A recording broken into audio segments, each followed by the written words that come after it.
सत श्री अकाल, मैं आशिया पंजाबी दा अनम्यूट बुलेटिन दे विच तुहाडा स्वागत है। पहला पेश ने हुण तक दीआं खास खबरां। 62वें सूबा पद्धरी पुलिस यादगारी दिहाड़े मौके उप मुख मंत्री सुखजिंदर रंधावा ने पुलिस मुलाजमां दे परिवारां लई कीते अहम ऐलान। ट्रांसपोर्ट मंत्री राजा वड़िंग ने ट्रांसपोर्ट महकमे दा 21 दिनां दा रिपोर्ट कार्ड कीता पेश। मुख्यमंत्री चन्नी दे हुक्म बेअसर, समय सिर दफ्तर नहीं पहुंच रहे सरकारी काम। भारत ने 100 करोड़ टीकाकरण का टीचा कीता पार। पीएम मोदी ने विग्यानियों ते डॉक्टरों समेत देशवासियों नूं दित्ती वधाई। यूपी प्रशासन के हुक्मां ते 1 महीने विच यूपी पुलिस ने प्रियंका गांधी वाड्रा नूं दूजी वार कीता डिटेन। अते हुण खबरां विस्तार नाल। देश की एकता ते अखंडता लई अपणियां जानां कुर्बान कर देण वाले सूबे दे बहादुर जवानां दी याद विच अज 62वां सूबा पद्धरी पुलिस यादगारी दिवस मनाया गया। जलंधर के पीएपी चौक विखे उप मुख मंत्री सुखजिंदर सिंह रंधावा ने शहीद पुलिस के परिवारों लई कई अहम ऐलान किए। देश की एकता ते अखंडता लई अपणियां जानां कुर्बान कर देण वाले सूबे दे बहादुर जवानां दी याद च अज 62वां राज पद्धरी पुलिस यादगारी दिवस मनाया गया। जलंधर के पीएपी विखे उप मुख मंत्री सुखजिंदर सिंह रंधावा ने शहीद पुलिस के परिवारों लई कई अहम ऐलान किए। रंधावा ने कहा कि सूबे की रक्षा करदिआं अपणियां जानां गवाउण वाले शहीद पुलिस मुलाजमां ਅਤੇ ड्यूटी दौरान हादसे ਜਾਂ ਕੁਦਰਤੀ ਕਾਰਨਾਂ ਕਾਰਨ ਮਾਰੇ ਗਏ ਪੁਲਿਸ ਮੁਲਾਜ਼ਮਾਂ ਦੇ ਪਰਿਵਾਰਾਂ ਦੇ ਪੁਲਿਸ ਮਹਿਕਮੇ ਨਾਲ ਸੰਬੰਧਿਤ ਕੰਮਾਂ ਨੂੰ ਤੈਅ ਸਮੇਂ ਅੰਦਰ ਨਿਪਟਾਉਣ ਲਈ ਹਰ ਪੁਲਿਸ ਕਮਿਸ਼ਨਰੇਟ ਅਤੇ ਪੁਲਿਸ ਜ਼ਿਲ੍ਹੇ ਵਿੱਚ ਇੱਕ ਸਮਰਪਿਤ ਪੁਲਿਸ ਅਫਸਰ ਤਾਇਨਾਤ ਕੀਤਾ ਜਾਵੇਗਾ। इस तरह सारे गैलेंट्री अवार्ड जेतू शहीद दे वारसां नूं एक रैंक तरक्की भी दित्ती जावेगी। इस मौके उन्हां डीजीपी इकबालप्रीत सिंह सहोता नूं इन्हां सारियां सहूलतां नूं अमल विच लिआउण लई कहा। मैं डीजीपी साहब नूं एक मैं बेनती करूँगा कि तुसीं ਜਿਹੜੇ भी शहीद इत्थे अपने ਜਿਹੜਾ ਹੁਣ टाइम ਜਿਹੜੇ 2 ਤੇ ASI ਉਹਨਾਂ ਨੇ ਜਾਂ ਹੋਰ ਜਿਹੜੀਆਂ ਵੱਖ-ਵੱਖ ਸ਼ਹਾਦਤਾਂ ਹੁੰਦੀਆਂ ਰਹਿੰਦੀਆਂ ਨੇ, ਇਹਨਾਂ ਦਾ ਪ੍ਰਾਇੋਰਟੀ ਦੇ ਕੰਮ ਕਰੀਏ। ਇਹਨਾਂ ਨੂੰ ਆਫਿਸ ਦੇ ਵਿੱਚ ਚੱਕਰ ਨਾ ਮਰਵਾਈਏ, ਇਹਨਾਂ ਨੂੰ ਕਲਰਕਾਂ ਦੇ ਅੱਗੇ ਨਾ ਹੱਥ ਜੋੜਨ ਦੇ ਲਈ ਖੜਾ ਕਰੀਏ। ਇਹਨਾਂ ਨੂੰ ਇਹ ਨਾ ਹੋਵੇ ਕਿ ਇਹ ਦਫ਼ਤਰਾਂ ਦੇ ਵਿੱਚ ਘੁੰਮਦੇ ਰਹਿੰਦੇ ਆ, ਫਾਈਲਾਂ ਲੈ ਕੇ ਫਿਰਦੇ ਰਹਿੰਦੇ ਆ। ਇਹਨਾਂ ਦੇ ਕੰਮ ਜਿਵੇਂ ਆਰਮੀ ਵਾਲਿਆਂ ਦੇ ਉਹਨਾਂ ਦੇ ਘਰਾਂ 'ਚ ਹੋ ਕੇ ਤੇ ਸਾਰੇ ਬੈਨੀਫਿਟਸ ਮਿਲਦੇ ਆ, ਉਹੋ ਜਿਹਾ ਇੱਕ ਤਿਆਰ ਕਰੀਏ ਕਿ ਕੋਈ ਵੀ ਸ਼ਹੀਦ ਦਾ ਪਰਿਵਾਰ ਉਹ ਕਿਸੇ ਦਫ਼ਤਰ ਦੇ ਵਿੱਚ ਨਹੀਂ ਜਾਏਗਾ, ਉੱਥੇ ਆਫੀਸਰ ਉਹਨਾਂ ਦੇ ਕੋਲ ਜਾ ਕੇ ਕੰਮ ਕਰੇਗਾ। ਬਿਊਰੋ ਰਿਪੋਰਟ पंजाब के ट्रांसपोर्ट मंत्री राजा वड़िंग वालों विभाग का 21 दिनों का रिपोर्ट कार्ड पेश किया गया। इस दौरान उन्होंने वालों विभाग की कारगुजारी बारे जाणू करवाया गया। महकमे का 29 सितंबर तो 19 अक्तूबर तक का रिपोर्ट कार्ड पेश करदिआं राजा वड़िंग ने कहा कि 21 दिनों के अंदर टैक्सां का भुगतान ना करन करके गैर कानूनी परमिट और अधूरे दस्तावेज़ों के करीब 258 बसां जब्त कीतियां गईयां ने ते उन्हां दा चालान कट्टिया गया। टैक्स का भुगतान ना करन, गैर कानूनी परमिट ਅਤੇ ਅਧੂਰੇ ਹੋਰ ਕਈ ਕਾਰਨਾਂ ਦੇ ਕਰਕੇ ਅਸੀਂ 258 ਬੱਸਾਂ 258 ਬੱਸਸ ਨੂੰ ਜ਼ਬਤ ਕਰ ਲਿਆ ਗਿਆ ਤੇ ਕਈ ਹੋਰਾਂ ਦੇ ਚਲਾਨ ਕੀਤੇ ਗਏ ਜਿਹੜੀਆਂ ਕਿ ਇੰਪਾਊਂਡ ਕੀਤੀਆਂ ਹੋਈਆਂ। ਔਰ ਵੱਡੀ ਗੱਲ ਇਹ ਹੋਈ ਕਿ ਵਿਰੋਧੀ ਪਾਰਟੀ ਦੇ ਕਿਸੇ ਵੀ ਆਗੂ ਨੇ ਇਹ ਦਾਅਵਾ ਨਹੀਂ ਕੀਤਾ ਕਿ ਇਹ ਗਲਤ ਹੋਇਆ। ਉਹਨਾਂ ਨੇ ਇਹ ਮੰਨਿਆ ਕਿ ਇਹ ਗਲਤੀਆਂ ਸਨ, ਅਸੀਂ ਟੈਕਸ ਪੇ ਨਹੀਂ ਕੀਤਾ, ਇਸ ਕਰਕੇ ਸਾਡੀਆਂ ਬੱਸਾਂ ਇੰਪਾਊਂਡ ਕੀਤੀਆਂ ਗਈਆਂ ਹਨ। ਔਰ ਇਹਦੇ ਨਾਲ ਸਰਕਾਰੀ ਖਜ਼ਾਨੇ ਵਿੱਚ 3.29 ਕਰੋੜ ਰੁਪਏ ਦਾ ਸਾਨੂੰ ਜਿਹੜਾ ਕਿ ਟੈਕਸ ਕਲੈਕਸ਼ਨ ਹੋਈ ਹੈ ਹੁਣ ਤੱਕ 3 ਕਰੋੜ 29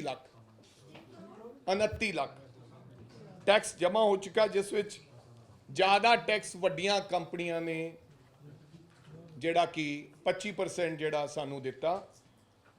ਔਰ ਇਹ ਵੀ ਦੱਸਾਂਗਾ ਕਿ ਟੈਕਸ ਇਹਨਾਂ ਨੂੰ ਅਸੀਂ 1 ਸਾਲ ਦਾ ਟੈਕਸ, ਜਿੱਥੇ ਕਈ ਲੋਕ ਕਰੋਨਾ ਕਾਲ ਦੀ ਗੱਲ ਕਰਦੇ ਆ, ਅਸੀਂ ਇਹਨਾਂ ਨੂੰ 1 ਸਾਲ ਦਾ ਟੈਕਸ ਪਹਿਲਾਂ ਸਾਡੇ ਕੁਝ ਸਾਥੀਆਂ ਨੇ ਉਹ ਟੈਕਸ ਦੇ ਵਿੱਚ ਰਾਹਤ ਦਿੱਤੀ ਪੂਰੇ ਸਾਲ ਦਾ, ਮਗਰ ਕਿ 2020 ਦਾ ਮੁਕੰਮਲ tax it's approximately about 95 crore ਜਿਹੜਾ ਕਿ ਇਹਨਾਂ ਵੱਡੇ ਲੋਕਾਂ ਨੂੰ ਰਾਹਤ ਮਿਲ ਚੁੱਕੀ ਹੈ।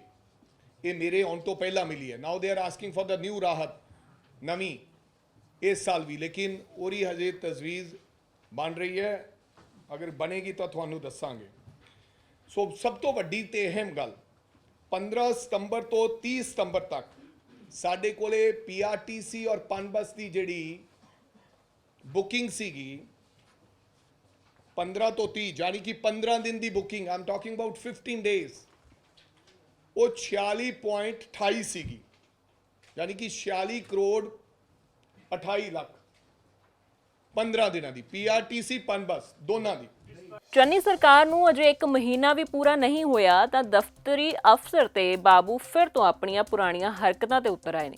ਕੁਝ ਦਿਨ ਤਾਂ ਸਾਰੇ ਦਫ਼ਤਰੀ ਕਾਮੇ ਸਮੇਂ ਸਿਰ ਕੰਮ ਤੇ ਪਹੁੰਚ ਰਹੇ ਸੀ, ਪਰ ਹੁਣ ਕਈ ਦਫ਼ਤਰਾਂ ਦੇ ਵਿੱਚ ਮੁਲਾਜ਼ਮ ਲੇਟ ਆ ਰਹੇ ਨੇ। ਸੁਣਦੇ ਹਾਂ ਇਸ ਤੇ ਖਾਸ ਰਿਪੋਰਟ। ਮੁੱਖ ਮੰਤਰੀ ਪੰਜਾਬ ਚਰਨਜੀਤ ਸਿੰਘ ਚੰਨੀ ਵੱਲੋਂ ਸੱਤਾ ਦੇ ਵਿੱਚ ਆਉਂਦਿਆਂ ਹੀ ਸਭ ਤੋਂ ਪਹਿਲਾਂ ਸਰਕਾਰੀ ਅਫਸਰ ਅਤੇ ਸਟਾਫ ਨੂੰ ਸਮੇਂ ਸਿਰ ਦਫ਼ਤਰ ਵਿੱਚ ਪਹੁੰਚਣ ਦੀ ਅਪੀਲ ਕੀਤੀ ਗਈ ਸੀ, ਪਰ ਚੰਨੀ ਸਰਕਾਰ ਨੂੰ ਅਜੇ 1 ਮਹੀਨਾ ਵੀ ਪੂਰਾ ਨਹੀਂ ਹੋਇਆ ਤਾਂ ਦਫ਼ਤਰੀ ਅਫਸਰ ਤੇ ਬਾਬੂ ਫਿਰ ਤੋਂ ਆਪਣੀਆਂ ਪੁਰਾਣੀਆਂ ਹਰਕਤਾਂ ਤੇ ਉਤਰ ਆਏ। ਕੁਝ ਦਿਨ ਤਾਂ ਸਾਰੇ ਦਫ਼ਤਰੀ ਕਾਮੇ ਸਮੇਂ ਸਿਰ ਆਉਂਦੇ ਰਹੇ, ਪਰ ਹੁਣ ਫਿਰ ਕਈ ਦਫ਼ਤਰਾਂ ਵਿੱਚ ਮੁਲਾਜ਼ਮ ਸਮੇਂ ਤੋਂ ਲੇਟ ਪਹੁੰਚਦੇ ਨੇ। ਇਸ ਦੀ ਤਾਜ਼ਾ ਮਿਸਾਲ ਸ਼੍ਰੀ ਮੁਕਤਸਰ ਸਾਹਿਬ ਜ਼ਿਲ੍ਹੇ ਦੇ ਕਮਿਊਨਿਟੀ ਹੈਲਥ ਸੈਂਟਰ ਮੰਡੀ ਬਰੇਵਾਲਾ ਤੋਂ ਮਿਲੀ ਹੈ। ਸਰਕਾਰੀ ਹਸਪਤਾਲਾਂ ਦਾ ਸਮਾਂ 8 ਤੋਂ 2 ਵਜੇ ਤੱਕ ਦਾ ਹੁੰਦਾ ਹੈ, ਪਰ ਮੁਲਾਜ਼ਮ 9 ਤੋਂ ਪੌਣੇ 10 ਵਜੇ ਤੱਕ ਪਹੁੰਚਦੇ ਨੇ। ਪੱਤਰਕਾਰਾਂ ਦੀ ਟੀਮ ਵੱਲੋਂ ਅੱਜ ਸਵੇਰ ਤੋਂ ਹੀ ਇਸ ਕਮਿਊਨਿਟੀ ਹੈਲਥ ਸੈਂਟਰ ਤੇ ਨਿਗਾਹ ਰੱਖੀ ਗਈ ਕਿ ਪੰਜਾਬ ਸਰਕਾਰ ਵੱਲੋਂ ਦਿੱਤੀਆਂ ਹਦਾਇਤਾਂ ਦੀ ਕਿੰਨੀ ਕੁ ਪਾਲਣਾ ਇਹ ਅਫਸਰ ਕਰ ਰਹੇ ਨੇ। ਇਸ ਸਮੇਂ ਕਮਿਊਨਿਟੀ ਹੈਲਥ ਸੈਂਟਰ ਦੇ ਮੈਡੀਕਲ ਅਫਸਰ ਹਰਮਨਪ੍ਰੀਤ ਸਿੰਘ ਨੇ ਕਿਹਾ ਕਿ ਅਸੀਂ ਪਹਿਲਾਂ ਵੀ ਸਟਾਫ ਨੂੰ ਨੋਟਿਸ ਕੱਢ ਚੁੱਕੇ ਹਾਂ, ਪਰ ਫਿਰ ਤੋਂ ਦੁਬਾਰਾ ਨੋਟਿਸ ਕੱਢੇ ਜਾਣਗੇ। ਪਰ ਲਗਾਤਾਰ ਪੱਤਰਕਾਰਾਂ ਅੱਗੇ ਸਟਾਫ ਵੱਲੋਂ ਕੋਈ ਨਾ ਕੋਈ ਬਹਾਨਾ ਮਾਰ ਕੇ ਬਚਣ ਦੀਆਂ ਕੋਸ਼ਿਸ਼ਾਂ ਕੀਤੀਆਂ ਜਾ ਰਹੀਆਂ ਨੇ। ਹੁਣ ਦੇਖਣਾ ਇਹ ਹੋਵੇਗਾ ਕਿ ਸਰਕਾਰ ਇਹਨਾਂ ਮੁਲਾਜ਼ਮਾਂ ਤੇ ਕੀ ਐਕਸ਼ਨ ਲੈਂਦੀ ਹੈ। ਫਿਰ ਤਾਂ ਇੱਥੇ ਪੌਣੇ 9 ਇੱਥੇ ਪਾ ਦਈਦੀ ਹੈ ਜੀ, ਤੇ ਜੇ ਨਾ ਇੱਥੇ ਅੱਗੇ ਫਿਰ ਅਸੀਂ ਪੌਣੇ 9 ਉੱਥੇ ਪਾ ਦਿੰਦੇ ਹਾਂ। ਹੁਣ ਕੀ ਟਾਈਮ ਹੋਇਆ? ਹੁਣ ਤਾਂ ਮੈਂ ਨਾਕੇ ਤੋਂ ਆਇਆ, ਮੈਂ ਤਾਂ ਡੀਕ ਕੇ ਆਇਆ। ਮੈਂ ਕਿਹਾ ਜੀ ਕੀ ਗੱਲ ਹੋ ਗਈ, ਅੱਜ ਆਏ ਨਹੀਂ ਨਾਕੇ ਵਾਲੇ, ਆਏ ਤਾਂ ਹੁਣ 40 ਮਿੰਟ ਹੋ ਗਏ। ਅੱਗੇ ਨਾਕੇ ਵਾਲੇ ਬੰਦੇ ਆ ਜਾਂਦੇ ਸੀ ਨਾ ਉੱਥੇ ਸਿੱਧੇ, ਮੈਂ ਉੱਥੋਂ ਸਿੱਧਾ ਆ ਜਾਂਦਾ ਸੀ। ਡਾਕਟਰ ਸਾਹਿਬ, ਅੱਜ ਹਸਪਤਾਲ ਦਾ ਸਟਾਫ 9 ਵਜੇ ਤੋਂ ਬਾਅਦ ਆਇਆ, ਜਦੋਂ ਕਿ ਸਰਕਾਰ ਦੀ ਗਾਈਡਲਾਈਨ ਦੇ ਮੁਤਾਬਕ 9 ਵਜੇ ਦਾ ਟਾਈਮ ਹੈ। ਕਾਫੀ ਸਟਾਫ ਹੈ ਜਿਹੜਾ 9 ਵਜੇ ਤੋਂ ਬਾਅਦ ਆਇਆ ਜੀ, ਕੀ ਕਹਿਣਾ ਚਾਹੋਗੇ ਇਸ ਬਾਰੇ? ਇਸ ਸੰਬੰਧ 'ਚ ਇਹ ਕਹਿਣਾ ਚਾਹਾਂਗੇ ਜੀ ਕਿ ਅਸੀਂ ਪਹਿਲਾਂ ਵੀ ਇੱਕ ਨੋਟਿਸ ਸਾਰੇ ਸਟਾਫ ਨੂੰ ਕੱਢਿਆ ਸੀ ਵੈਸੇ ਕਿ ਟਾਈਮ ਤੇ ਡਿਊਟੀ ਤੇ ਆਇਆ ਕਰੋ, ਤੇ ਦੁਬਾਰਾ ਫੇਰ ਚਲੋ ਅਸੀਂ ਫੇਰ ਕੀ ਕਹਿੰਦੇ ਆ ਨੋਟਿਸ ਕੱਢਾਂਗੇ ਸਾਰੇ ਸਟਾਫ ਨੂੰ ਕਿ ਟਾਈਮ ਤੇ ਡਿਊਟੀ ਤੇ ਆਇਆ ਜਾਵੇ। ਪੰਜਾਬ ਸਰਕਾਰ ਇਸ ਵੇਲੇ ਪੰਜਾਬ ਦੇ ਨੌਜਵਾਨਾਂ ਨਾਲ ਦੋਹਰਾ ਰਵੱਈਆ ਅਪਣਾਉਂਦੀ ਨਜ਼ਰ ਆ ਰਹੀ ਹੈ। ਇੱਕ ਪਾਸੇ ਰੋਜ਼ਗਾਰ ਦੇਣ ਦਾ ਨਾਰਾ ਲਗਾ ਕੇ ਨੌਜਵਾਨਾਂ ਨੂੰ ਰੋਜ਼ਗਾਰ ਮੇਲਿਆਂ ਵਿੱਚ ਧੱਕੇ ਖਾਣ ਲਈ ਮਜਬੂਰ ਕੀਤਾ ਜਾ ਰਿਹਾ ਹੈ, ਅਤੇ ਦੂਜੇ ਪਾਸੇ ਜਿਹੜੇ ਨੌਜਵਾਨ ਮੁਲਾਜ਼ਮ ਸਰਕਾਰੀ ਕਾਲਜਾਂ ਵਿੱਚ ਨਿਗੂਣੀਆਂ ਤਨਖਾਹਾਂ ਤੇ ਕੰਮ ਕਰਕੇ ਸਰਕਾਰੀ ਕਾਲਜਾਂ ਨੂੰ ਬੈਠੇ ਨੇ, ਉਹਨਾਂ ਨੂੰ ਵੀ ਰੋਜ਼ਗਾਰ ਤੋਂ ਵਾਂਝਾ ਕਰਨ ਲਈ ਸਰਕਾਰੀ ਕਾਲਜਾਂ ਵਿੱਚ ਨਵੀਆਂ ਅਸਾਮੀਆਂ ਭਰਨ ਦਾ ਇਸ਼ਤਿਹਾਰ ਜਾਰੀ ਕਰ ਦਿੱਤਾ ਗਿਆ, ਜਿਸ ਦੇ ਕਾਰਨ ਇਹਨਾਂ ਪ੍ਰੋਫੈਸਰਸ ਦੇ ਵਿੱਚ ਕਾਫੀ ਜ਼ਿਆਦਾ ਰੋਸ ਪਾਇਆ ਗਿਆ, ਜਿਸ ਦੇ ਚੱਲਦਿਆਂ ਉਹਨਾਂ ਨੇ ਆਤਮ ਹੱਤਿਆ ਕਰਨ ਦਾ ਐਲਾਨ ਕੀਤਾ। ਕੀ ਹੈ ਪੂਰਾ ਮਾਮਲਾ, ਆਓ ਸੁਣਦੇ ਹਾਂ ਇਸ ਤੇ ਖਾਸ ਰਿਪੋਰਟ। ਸੂਬੇ ਦੇ ਸਰਕਾਰੀ ਕਾਲਜਾਂ ਨੂੰ 18-20 ਸਾਲਾਂ ਤੋਂ ਚਲਾ ਰਹੇ ਗੈਸਟ ਫੈਕਲਟੀ ਸਹਾਇਕ ਪ੍ਰੋਫੈਸਰਾਂ ਦੇ ਰੋਜ਼ਗਾਰ ਨੂੰ ਖੋਹਣ ਲਈ ਪੰਜਾਬ ਸਰਕਾਰ ਪੱਬਾਂ ਭਾਰ ਹੋਈ ਫਿਰਦੀ ਹੈ। ਇੱਕ ਪਾਸੇ ਘਰ-ਘਰ ਰੋਜ਼ਗਾਰ ਦੇਣ ਦਾ ਨਾਰਾ ਲਗਾ ਕੇ ਨੌਜਵਾਨਾਂ ਨੂੰ ਰੋਜ਼ਗਾਰ ਮੇਲਿਆਂ ਵਿੱਚ ਧੱਕੇ ਖਾਣ ਲਈ ਮਜਬੂਰ ਕੀਤਾ ਜਾ ਰਿਹਾ ਹੈ, ਤੇ ਦੂਜੇ ਪਾਸੇ ਜਿਹੜੇ ਨੌਜਵਾਨ ਮੁਲਾਜ਼ਮ ਸਰਕਾਰੀ ਕਾਲਜਾਂ ਵਿੱਚ ਘੱਟ ਤਨਖਾਹਾਂ ਤੇ ਕੰਮ ਕਰਕੇ ਸਰਕਾਰੀ ਕਾਲਜਾਂ ਨੂੰ ਸਾਂਭੀ ਬੈਠੇ ਨੇ, ਉਹਨਾਂ ਨੂੰ ਵੀ ਰੋਜ਼ਗਾਰ ਤੋਂ ਵਾਂਝਾ ਕਰਨ ਲਈ ਸਰਕਾਰੀ ਕਾਲਜਾਂ ਵਿੱਚ ਨਵੀਆਂ ਅਸਾਮੀਆਂ ਭਰਨ ਦਾ ਇਸ਼ਤਿਹਾਰ ਜਾਰੀ ਕਰ ਦਿੱਤਾ ਗਿਆ। ਸਰਕਾਰ ਦੇ ਇਸ ਫੈਸਲੇ ਦਾ ਗੈਸਟ ਫੈਕਲਟੀ ਸਹਾਇਕ ਪ੍ਰੋਫੈਸਰਾਂ ਵੱਲੋਂ ਵਿਰੋਧ ਕੀਤਾ ਜਾ ਰਿਹਾ ਹੈ, ਜਿਸ ਦੇ ਚੱਲਦੇ ਅੱਜ ਫਰੀਦਕੋਟ ਦੇ ਸਰਕਾਰੀ ਬਰਜਿੰਦਰਾ ਕਾਲਜ ਦੇ ਗੈਸਟ ਫੈਕਲਟੀ ਸਹਾਇਕ ਪ੍ਰੋਫੈਸਰਾਂ ਵੱਲੋਂ ਪ੍ਰਿੰਸੀਪਲ ਦਫ਼ਤਰ ਦੇ ਬਾਹਰ ਧਰਨਾ ਲਗਾ ਕੇ ਪ੍ਰਦਰਸ਼ਨ ਕੀਤਾ ਗਿਆ ਤੇ ਸਰਕਾਰ ਦੇ ਖਿਲਾਫ ਜ਼ੋਰਦਾਰ ਨਾਅਰੇਬਾਜ਼ੀ ਵੀ ਕੀਤੀ ਗਈ। ਇਸ ਮੌਕੇ ਗੱਲਬਾਤ ਕਰਦਿਆਂ ਪ੍ਰਦਰਸ਼ਨਕਾਰੀ ਪ੍ਰੋਫੈਸਰਾਂ ਨੇ ਕਿਹਾ ਕਿ ਪੰਜਾਬ ਸਰਕਾਰ ਵੱਲੋਂ ਘਰ-ਘਰ ਰੋਜ਼ਗਾਰ ਸਕੀਮ ਦੀ ਆੜ ਵਿੱਚ 18-20 ਸਾਲਾਂ ਤੋਂ ਘੱਟ ਤਨਖਾਹਾਂ ਤੇ ਕੰਮ ਕਰਨ ਵਾਲੇ ਸਰਕਾਰੀ ਕਾਲਜਾਂ ਦੇ ਗੈਸਟ ਫੈਕਲਟੀ ਸਹਾਇਕ ਪ੍ਰੋਫੈਸਰਾਂ ਨੂੰ ਨੌਕਰੀ ਤੋਂ ਲਾਂਭੇ ਕੀਤਾ ਜਾ ਰਿਹਾ, ਜਿਸ ਨੂੰ ਕਿਸੇ ਵੀ ਹਾਲਾਤ ਵਿੱਚ ਬਰਦਾਸ਼ਤ ਨਹੀਂ ਕੀਤਾ ਜਾਵੇਗਾ। ਉਹਨਾਂ ਨੇ ਜਾਣਕਾਰੀ ਸਾਂਝੀ ਕਰਦੇ ਹੋਏ ਦੱਸਿਆ ਕਿ ਪੰਜਾਬ ਦੇ 48 ਸਰਕਾਰੀ ਕਾਲਜਾਂ ਵਿੱਚੋਂ 1873 ਅਸਾਮੀਆਂ ਨੇ, ਜਿਨ੍ਹਾਂ ਵਿੱਚੋਂ 962 ਗੈਸਟ ਫੈਕਲਟੀ ਸਹਾਇਕ ਪ੍ਰੋਫੈਸਰ ਕੰਮ ਕਰ ਰਹੇ ਨੇ, ਜਦਕਿ 400 ਦੇ ਕਰੀਬ ਮਨਜ਼ੂਰਸ਼ੁਦਾ ਅਸਾਮੀਆਂ ਖਾਲੀ ਪਈਆਂ ਨੇ, ਤੇ ਨਵੇਂ ਖੁੱਲੇ ਸਰਕਾਰੀ ਕਾਲਜਾਂ ਵਿੱਚ ਵੀ 160 ਅਸਾਮੀਆਂ ਖਾਲੀ ਨੇ। ਉਹਨਾਂ ਨੇ ਕਿਹਾ ਕਿ ਜੇਕਰ ਪੰਜਾਬ ਸਰਕਾਰ ਅਸਲ ਵਿੱਚ ਨੌਜਵਾਨਾਂ ਨੂੰ ਰੋਜ਼ਗਾਰ ਦੇਣਾ ਚਾਹੁੰਦੀ ਆ ਤਾਂ ਨਿਰੋਲ ਖਾਲੀ ਅਸਾਮੀਆਂ ਦਾ ਇਸ਼ਤਿਹਾਰ ਜਾਰੀ ਕਰੇ। ਇਸ ਮੌਕੇ ਗੱਲਬਾਤ ਕਰਦੇ ਇੱਕ ਹੋਰ ਪ੍ਰੋਫੈਸਰ ਨੇ ਕਿਹਾ ਕਿ ਅਗਰ ਪੰਜਾਬ ਸਰਕਾਰ ਨੇ ਉਹਨਾਂ ਦੀਆਂ ਮੰਗਾਂ ਨਾ ਮੰਨੀਆਂ ਤਾਂ ਉਹ ਖੁਦਕੁਸ਼ੀ ਦਾ ਰਾਹ ਅਪਣਾਉਣਗੇ। ਹਾਂ, ਇਹ ਜੀ ਸਰਕਾਰੀ ਕਾਲਜਾਂ ਦੇ ਵਿੱਚ ਗੈਸਟ ਫੈਕਲਟੀ ਸਹਾਇਕ ਪ੍ਰੋਫੈਸਰ ਜਿਨ੍ਹਾਂ ਦੀ ਗਿਣਤੀ 962 ਹੈ, ਜਿਹੜੇ ਕਿ ਪਿਛਲੇ ਲਗਭਗ 18 ਤੋਂ 20 ਸਾਲਾਂ ਤੋਂ ਦੇ ਵਿੱਚ ਆਪਣੀਆਂ ਸੇਵਾਵਾਂ ਦੇ ਰਹੇ ਆ, ਪੜ੍ਹਾ ਰਹੇ ਆ, ਉਹਨਾਂ ਦੇ ਵਿਰੋਧ ਦੇ ਵਿੱਚ ਜੋ ਪੰਜਾਬ ਸਰਕਾਰ ਨੇ ਹੁਣ ਪੋਸਟਾਂ ਦਾ ਐਲਾਨ ਕੀਤਾ ਹੈ, ਪਿਛਲੇ 2-4 ਦਿਨ ਪਹਿਲਾਂ ਜਿਹੜਾ ਨੋਟੀਫਿਕੇਸ਼ਨ ਆਇਆ ਕਿ ਅਸੀਂ ਨਵੀਆਂ ਪੋਸਟਾਂ ਭਰ ਰਹੇ ਹਾਂ ਘਰ ਘਰ ਰੁਜ਼ਗਾਰ ਦੇ ਤਹਿਤ। ਇੱਕ ਪਾਸੇ ਤਾਂ ਸਾਡੀਆਂ ਸਰਕਾਰਾਂ ਕਹਿੰਦੀਆਂ ਕਿ ਅਸੀਂ ਘਰ ਘਰ ਰੁਜ਼ਗਾਰ ਦੇ ਰਹੇ ਹਾਂ, ਤੇ ਦੂਜੇ ਪਾਸੇ ਜਿਹੜੇ ਲਗਭਗ 20 ਸਾਲ ਤੋਂ ਇਹਨਾਂ ਕਾਲਜਾਂ ਦੇ ਵਿੱਚ ਆਪਣੀਆਂ ਸੇਵਾਵਾਂ ਨਿਭਾ ਰਹੇ ਹੈ, ਜਿਨ੍ਹਾਂ ਨੇ ਆਪਣੇ ਜੀਵਨ ਦਾ ਬਹੁਤ ਸੁਨਹਿਰੀ ਸਮਾਂ ਜਦੋਂ ਜਵਾਨੀਆਂ ਦੇ ਵਿੱਚ ਸਨ, ਹੋਰ ਖੇਤਰ ਦੇ ਵਿੱਚ ਵੀ ਜਾ ਸਕਦੇ ਸਨ, ਹੋਰ ਕੁਝ ਵੀ ਕਰ ਸਕਦੇ ਸਨ, ਉਦੋਂ ਉਹਨਾਂ ਨੇ ਉਹ ਸਾਰਾ ਕੁਝ ਛੱਡ ਕੇ ਸਾਡੇ ਸਹਾਇਕ ਪ੍ਰੋਫੈਸਰ ਗੈਸਟ ਫੈਕਲਟੀ ਲੈਕਚਰਾਰ ਨੇ ਜਿਹੜੇ, ਇਹਨਾਂ ਨੇ ਆਪਣੀਆਂ ਸੇਵਾਵਾਂ ਕਾਲਜਾਂ ਦੇ ਵਿੱਚ ਦਿੱਤੀਆਂ। ਜੇ ਅੱਜ ਸਰਕਾਰ ਇੱਕ ਪਾਸੇ ਕਹਿੰਦੀ ਹੈ ਘਰ ਘਰ ਰੁਜ਼ਗਾਰ ਦੇਵਾਂਗੇ, ਤੇ ਦੂਜੇ ਪਾਸੇ ਸਾਡੇ 962 ਸਾਥੀਆਂ ਤੋਂ ਰੁਜ਼ਗਾਰ ਖੋਹ ਰਹੀ ਹੈ, ਤਾਂ ਇਹ ਸਰਕਾਰ ਦਾ ਜਿਹੜਾ ਨਾਅਰਾ ਹੈਗਾ ਇਹ ਸੱਚਾ ਨਹੀਂ ਹੈਗਾ, ਇਹ ਬਿਲਕੁਲ ਝੂਠਾ ਹੈ ਕਿ ਇੱਕ ਬੰਦੇ ਨੂੰ ਤੁਸੀਂ ਰੁਜ਼ਗਾਰ ਦੇ ਰਹੇ ਹੋ ਤੇ ਬਹੁਤ ਸਾਰੇ ਲੋਕਾਂ ਤੋਂ ਤੁਸੀਂ ਰੁਜ਼ਗਾਰ ਖੋਹ ਰਹੇ ਹੋ। ਉਹਦੇ ਵਿਰੋਧ ਦੇ ਵਿੱਚ ਅੱਜ ਜਿਹੜਾ ਸਾਡਾ ਇਹ ਸੰਘਰਸ਼ ਹੈ, ਇਹ ਅੱਜ ਅਸੀਂ ਸ਼ੁਰੂ ਕੀਤਾ ਸਾਡੀ ਐਸੋਸੀਏਸ਼ਨ ਦੇ ਸੱਦੇ ਤੇ। ਉਹਦੇ ਲਈ ਸਰ ਜੀ ਇਹ ਦੋ ਗੱਲਾਂ ਹੈਗੀਆਂ ਕਿ ਜਦੋਂ ਸਾਨੂੰ ਕਾਲਜਾਂ ਦੇ ਵਿੱਚ ਰੱਖਿਆ ਗਿਆ ਐਜ਼ ਏ ਗੈਸਟ ਫੈਕਲਟੀ, ਕਿਉਂਕਿ ਪੱਕੀਆਂ ਭਰਤੀਆਂ ਤਾਂ ਬਹੁਤ ਸਮੇਂ ਤੋਂ ਬੰਦ ਨੇ, ਉਦੋਂ ਜਦੋਂ ਇੱਕ ਵਿਅਕਤੀ ਨੂੰ ਨੌਕਰੀ ਤੇ ਰੱਖਿਆ ਜਾਂਦਾ ਤੇ ਸਰਕਾਰਾਂ ਦਾ ਇਹ ਫਰਜ਼ ਬਣਦਾ ਹੈ ਕਿ ਉਦੋਂ ਉਹਦੀ ਐਲੀਜੀਬਿਲਟੀ ਦੇਖੀ ਜਾਵੇ। ਜੇ 20 ਸਾਲ ਇੱਕ ਵਿਅਕਤੀ ਤੋਂ ਕੰਮ ਕਰਾਉਣ ਤੋਂ ਬਾਅਦ ਤੁਸੀਂ ਕਹਿ ਦਿਓਗੇ ਕਿ ਅੱਜ ਇਹ 20 ਸਾਲਾਂ ਬਾਅਦ ਨੌਨ ਐਲੀਜੀਬਲ ਹੋ ਗਿਆ ਜਾਂ ਐਲੀਜੀਬਲ ਨਹੀਂ ਹੈਗਾ, ਅਸੀਂ ਪੜ੍ਹਾਉਣ ਦੇ ਨਾਲ ਬਹੁਤ ਸਾਰੇ ਅਕੈਡਮਿਕ ਕੰਮ ਕੀਤੇ ਨੇ, ਪ੍ਰਸ਼ਾਸਨਿਕ ਕੰਮ ਕੀਤੇ ਨੇ, ਜਿਵੇਂ ਕਿ ਇਲੈਕਸ਼ਨ ਡਿਊਟੀ ਪਿਛਲੇ ਲਗਭਗ 10 ਸਾਲਾਂ ਤੋਂ ਅਸੀਂ ਦਿੰਦੇ ਆ ਰਹੇ ਹਾਂ। ਇਹਦਾ ਮਤਲਬ ਤਾਂ ਉਹ ਸਾਰੀਆਂ ਚੀਜ਼ਾਂ ਜਿਹੜੀਆਂ ਅਸੀਂ ਕਰੀਆਂ ਨੇ ਤੇ ਸੈਂਕੜੇ ਲੱਖਾਂ ਹਜ਼ਾਰਾਂ ਵਿਦਿਆਰਥੀਆਂ ਨੂੰ ਪੜ੍ਹਾਇਆ, ਉਹ ਸਾਰੇ ਵੀ ਨੌਨ ਐਲੀਜੀਬਲ ਹੀ ਹੋ ਗਏ। ਫਿਰ ਉਹਨਾਂ ਸਾਰਿਆਂ ਦੀਆਂ ਡਿਗਰੀਆਂ ਕੀ ਰੱਦ ਕਰੂਗੀ ਸਰਕਾਰ ਕਿ ਇਹ ਤਾਂ ਨੌਨ ਐਲੀਜੀਬਲਾਂ ਤੋਂ ਪੜ੍ਹੇ ਹੋਏ ਨੇ। ਅੱਜ ਇਹ ਬਹਾਨਾ ਹੈਗਾ ਸਿਰਫ ਤੇ ਸਿਰਫ ਸਰਕਾਰ ਦਾ ਕਿ ਇਹਨਾਂ ਤੋਂ ਨੌਕਰੀ ਖੋਈ ਜਾਵੇ।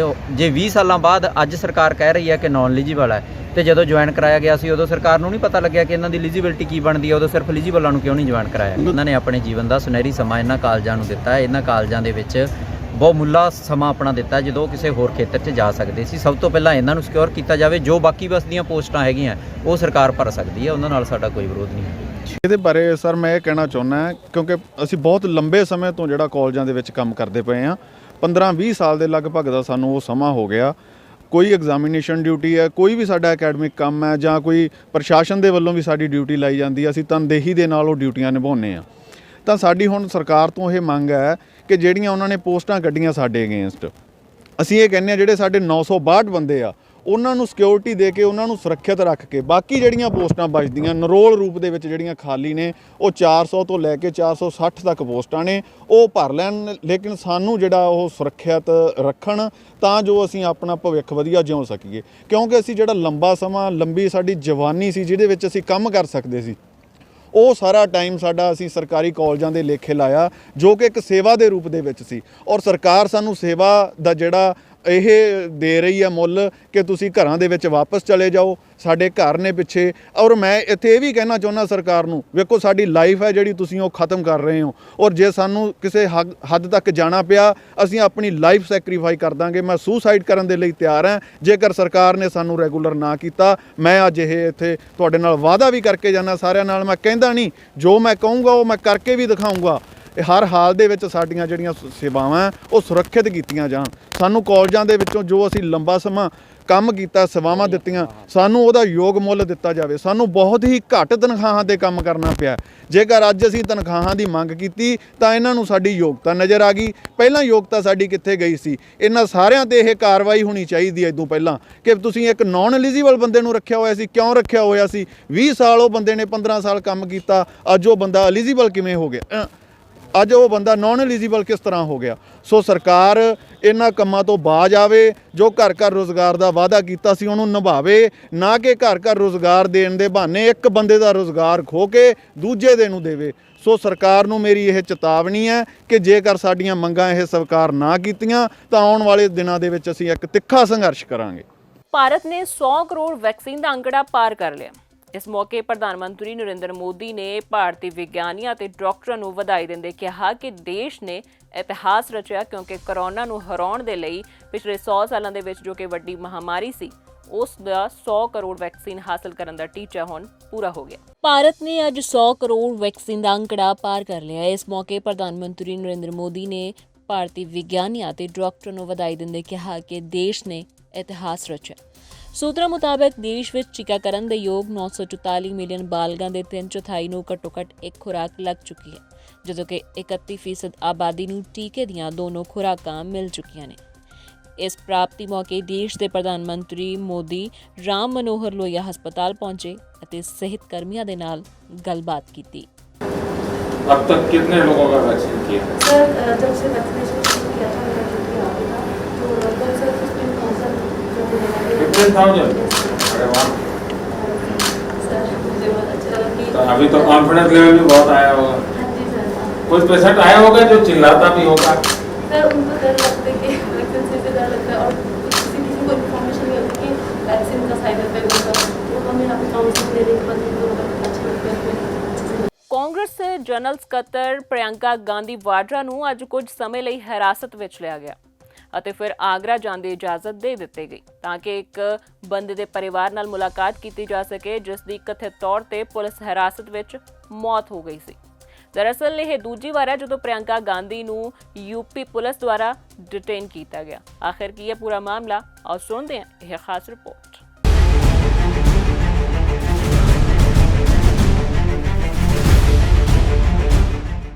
ਕਾਂਗਰਸ ਨੇਤਾ ਪ੍ਰਿਯੰਕਾ ਗਾਂਧੀ ਵਾਡਰਾ ਨੂੰ ਅੱਜ ਕੁਝ ਸਮੇਂ ਲਈ ਹਿਰਾਸਤ ਵਿੱਚ ਲਿਆ ਗਿਆ ਤੇ ਫਿਰ ਆਗਰਾ ਜਾਣ ਦੀ ਇਜਾਜ਼ਤ ਦਿੱਤੀ ਗਈ ਤਾਂ ਕਿ ਇੱਕ ਵਿਅਕਤੀ ਦੇ ਪਰਿਵਾਰ ਨਾਲ ਮੁਲਾਕਾਤ ਕੀਤੀ ਜਾ ਸਕੇ ਜਿਸ ਦੀ ਕਥਿਤ ਤੌਰ ਤੇ ਪੁਲਿਸ ਹਿਰਾਸਤ ਵਿੱਚ ਮੌਤ ਹੋ ਗਈ ਸੀ। ਆਗਰਾ ਦੇ ਜ਼ਿਲ੍ਹਾ ਮੈਜਿਸਟ੍ਰੇਟ ਦੇ ਆਦੇਸ਼ਾਂ ਦਾ ਹਵਾਲਾ ਦਿੰਦੇ ਹੋਏ ਪ੍ਰਿਯੰਕਾ ਨੂੰ ਲਖਨਊ ਆਗਰਾ ਐਕਸਪ੍ਰੈਸਵੇ ਤੇ ਰੋਕਣ ਤੋਂ ਬਾਅਦ ਉੱਤਰ ਪ੍ਰਦੇਸ਼ ਪੁਲਿਸ ਨੇ ਉਸ ਨੂੰ ਅਤੇ 3 ਹੋਰਾਂ ਨੂੰ ਆਗਰਾ ਜਾਣ ਦੀ ਆਗਿਆ ਦੇ ਦਿੱਤੀ। ਇਸ ਮਹੀਨੇ ਵਿੱਚ ਦੂਜੀ ਵਾਰ ਸੀ ਜਦੋਂ ਕਾਂਗਰਸੀ ਨੇਤਾ ਨੂੰ ਹਿੰਸਾ ਦੇ ਪੀੜਤਾਂ ਦੇ ਪਰਿਵਾਰਾਂ ਨੂੰ ਮਿਲਣ ਲਈ ਯਾਤਰਾ ਕਰਨ ਤੋਂ ਰੋਕਿਆ ਗਿਆ। ਜ਼ਿਕਰ ਹੋ ਗਿਆ ਕਿ ਜਗਦੀਸ਼ਪੁਰਾ ਪੁਲਿਸ ਥਾਣੇ ਤੋਂ 25 ਲੱਖ ਰੁਪਏ ਚੋਰੀ ਕਰਨ ਦੇ ਦੋਸ਼ ਵਿੱਚ ਸਫਾਈ ਕਰਮਚਾਰੀ ਅਰੁਣ ਵਾਲਮੀਕੀ ਦੀ ਪੁੱਛਗਿੱਛ ਦੌਰਾਨ ਸਿਹਤ ਵਿਗੜਨ ਤੋਂ ਬਾਅਦ ਪੁਲਿਸ ਹਿਰਾਸਤ ਵਿੱਚ ਮੌਤ ਹੋ ਗਈ। ਪੁਲਿਸ ਨੇ ਦਾਅਵਾ ਕੀਤਾ ਕਿ ਉਸ ਨੂੰ ਹਸਪਤਾਲ ਲਿਜਾਇਆ ਗਿਆ ਜਿੱਥੇ ਡਾਕਟਰਜ਼ ਨੇ ਉਸ ਨੂੰ ਮ੍ਰਿਤਕ ਐਲਾਨ ਦਿੱਤਾ। ਅਰੁਣ ਵਾਲਮੀਕੀ ਦੀ ਪੁਲਿਸ ਹਿਰਾਸਤ ਵਿੱਚ ਮੌਤ ਹੋਣ ਤੋਂ ਬਾਅਦ ਉਸ ਦਾ ਪਰਿਵਾਰ ਇਨਸਾਫ ਦੀ ਮੰਗ ਕਰ ਰਿਹਾ ਹੈ। ਮ੍ਰਿਤਕ ਪਰਿਵਾਰ ਨਾਲ ਪ੍ਰਿਯੰਕਾ गांधी ने मुलाकात की थी। अरुण वाल्मीकि जी के परिवार से मिलके आई हूँ। जो बातें उन्होंने मुझे बताई है मुझे यकीन नहीं आ रहा है कि इस सदी में ऐसी चीजें किसी के साथ हो सकती हैं। उन्होंने मुझे बताया कि 17-18 लोगों को, वाल्मीकि समाज के 17-18 लोगों को संडे को उठाया गया अलग अलग जगहों से, पुलिस थाने में ले गए, वहाँ पे बेरहम पिटाई हुई है इनकी। उनकी बीवी ने मुझे बताया उनको सिर्फ महिला ने नहीं लेकिन पुरुषों ने भी मारा है। उनके बड़े बड़े घाव हैं, उनके सामने उनके पति को मारा गया है, पीटा गया है बेरहमी से, उनके हाथ पैर बांध के। उन्होंने मुझे यहाँ तक कहा कि इलेक्ट्रिक शॉक दिया गया उनको। और जो बातें मुझे बताई मैं दोहराना भी नहीं चाहती क्योंकि मतलब मैं सोच भी नहीं सकती थी कि ऐसा किसी के साथ हो सकता है जो उन्होंने कहा। 4 दिनों के लिए उनके परिवार के सदस्यों को थाने में रखा, बेरहमी से पीटा। उसके बाद जब अरुण को उठाकर ले गए, उनकी बीवी ने उनको इस तरह से पीटा किया। उनके भाई उनसे मिले 2 बजे रात को, कह रहे कि जब मिले ठीक लग रहे थे। उसके बाद उनको 2:30 बजे बताया गया कि उनकी मौत हो गई। पोस्टमार्टम में परिवार का एक भी सदस्य मौजूद नहीं था। पोस्टमार्टम की रिपोर्ट परिवार को नहीं दी गई है। एक तहरीर दिखाई गई एक भाई को, उससे साइन करवाई गई। उनको पढ़ना नहीं आता, उनको ये भी नहीं मालूम है कि उन्होंने क्या साइन किया है। उनके घर को एकदम रैंसैक किया गया है। आप जाए उनके घर देखें, उनके पलंग तोड़े गए हैं, उनके कपड़े फेंके गए हैं, उनका सारा सामान निकाला हुआ है और अलमारियों में से जो उन्होंने अपनी बेटी की शादी के लिए रखा था अरुण जी के भाई ने, वो भी लेके चले गए। ਇਹ ਸਨ ਹੁਣ ਤੱਕ ਦੀਆਂ ਖਾਸ ਖਬਰਾਂ। ਅਗਲਾ ਬੁਲੇਟਿਨ ਲੈ ਕੇ ਫਿਰ ਤੋਂ ਹੋਵਾਂਗੇ ਹਾਜ਼ਰ। ਸਤਿ ਸ਼੍ਰੀ ਅਕਾਲ।